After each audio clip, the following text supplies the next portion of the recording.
Hey guys, it's fuck it, let's just talk about Spelunky.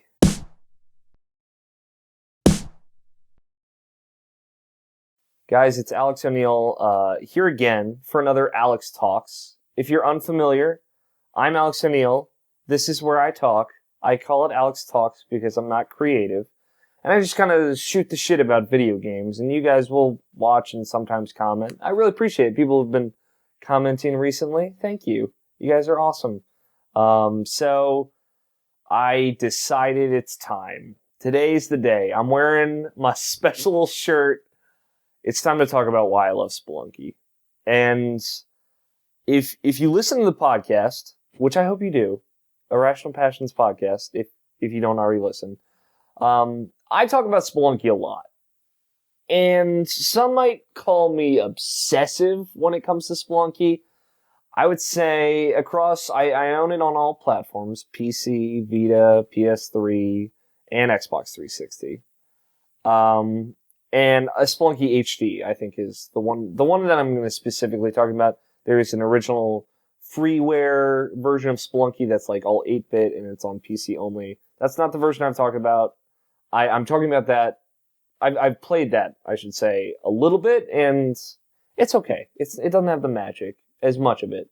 But Spelunky HD, which we'll call just Spelunky now, I've played a lot of it. I would say across all the platforms, I've put maybe 600 hours in this Spelunky, maybe more, probably more. There's no proper way to track that time on like PS3 or anything. And yeah, it's really good. I really, really like it. And it's a super simple game. It's a roguelike, and it is just unendingly pleasing to me. I don't know why. I think I'm gonna just kind of shoot some things that I like about it out here, and maybe we'll nail down why I like it. So one, I feel like Spelunky is one of those games that is two parts. One is complete luck, complete and utter luck, and the other is skill. And I like that because there's always the factor of luck, which, just like if you're playing poker, which is another thing I enjoy playing, the factor of luck always adds kind of like a wild card factor, and that keeps things interesting. Like, it's a roguelike. Everything is random. The levels are randomly generated. Everything in the levels is randomly generated. Anything that shows up, if a shop shows up, is random. What items are in the shop, what kind of shop it is, what items are in every crate. Everything is random. So there is always a wild card factor. And, the daily challenges take one kind of seed and share that with everyone. So everyone plays the same seed. And you can kind of compare performance on that, which, I don't play the daily challenge that much. But anyway, that random factor is really interesting. It's something that, there are a lot of roguelikes and roguelites, but Spelunky is the only true roguelike that I think I've really sunk a lot of time into, in that it is very committed to the fact that everything is random, and it's different. Like there are some constants, like the black market will always appear in the jungle, for those unfamiliar. There will always be like the big stone moai head in the ice caves. Like, some of those factors are consistent. Like, there's only 4 levels in every world. But other than that, everything being random, like the level design being random, puts a lot of pressure on the other facet of the game, which is skill. And like, if you are bad at that game, you can tell pretty much immediately, because you'll never make it out of the mines.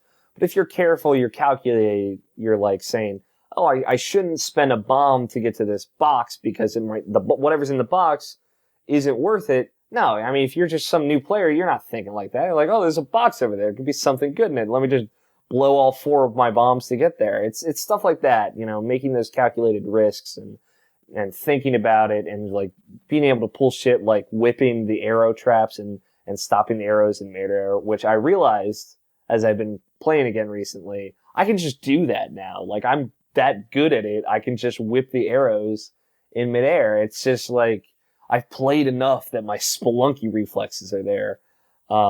which is fascinating to me.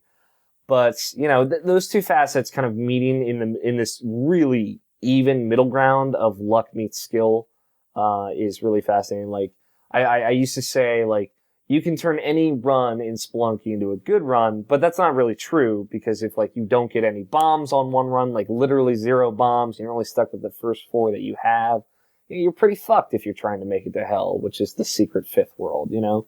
There's no way you're gonna get there. So, it's just, there's factors like that you have to think about.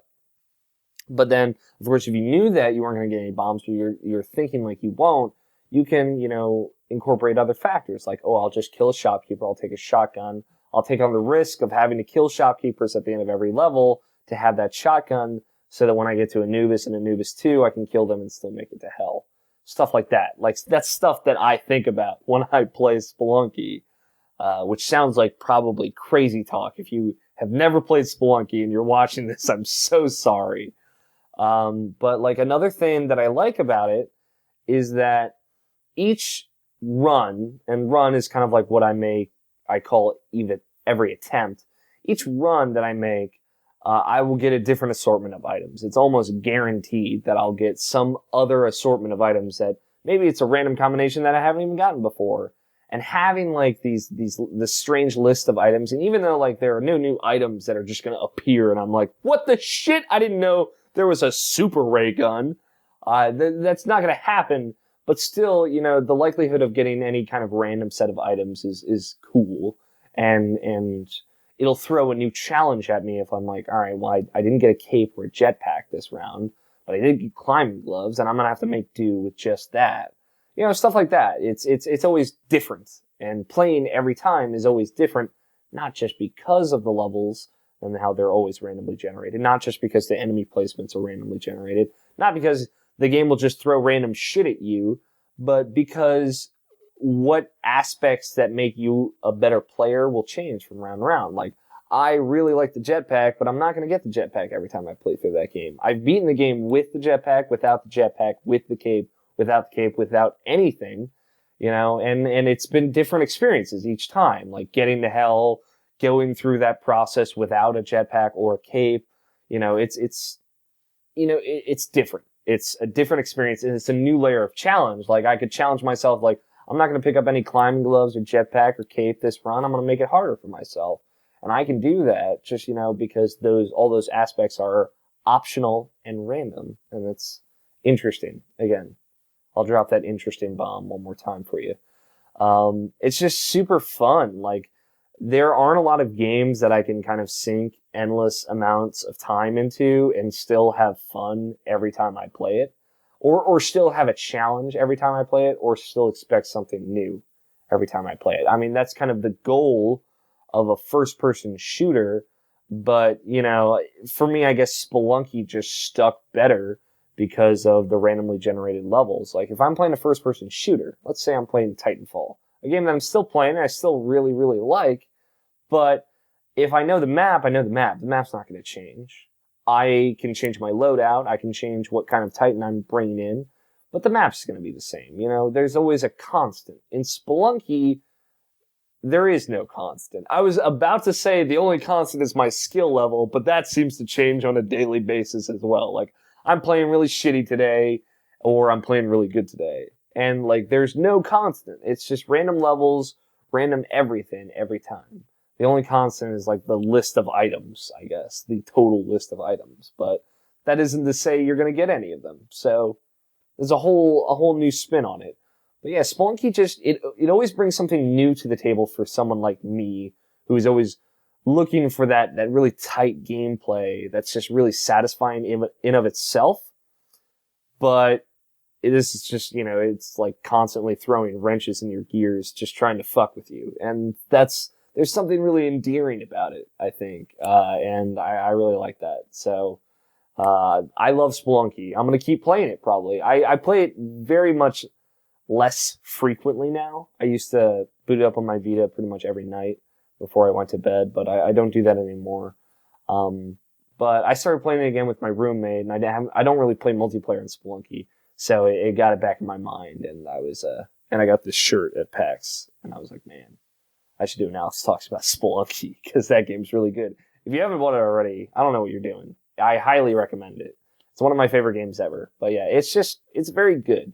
Very tight controls, and a very crazy, setup of being an actual roguelike with crazy, crazy things that can happen at any point in time.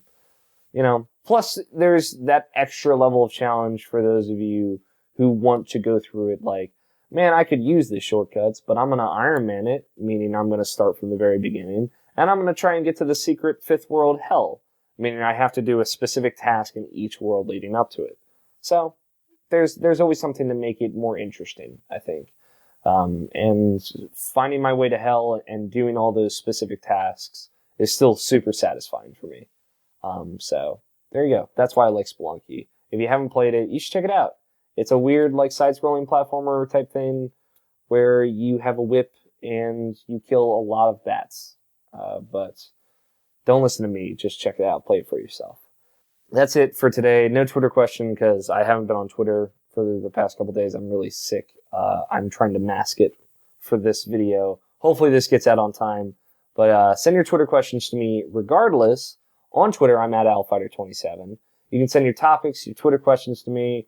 Just say something like #AlexTalks or something. I will add it to, I've got a Google Doc for all that stuff. So feel free to send it to me at any time. To my new viewers, because there are a few of you, I've been seeing the numbers go up. Thank you guys for watching. I hope you like it. If you have any ideas, again, past just topics, feel free to tweet them at me, and I might incorporate them into the show. But if you would like to get more of me, I host Irrational Passions podcast, which you can watch the video versions on this YouTube channel. So check that out if you haven't already.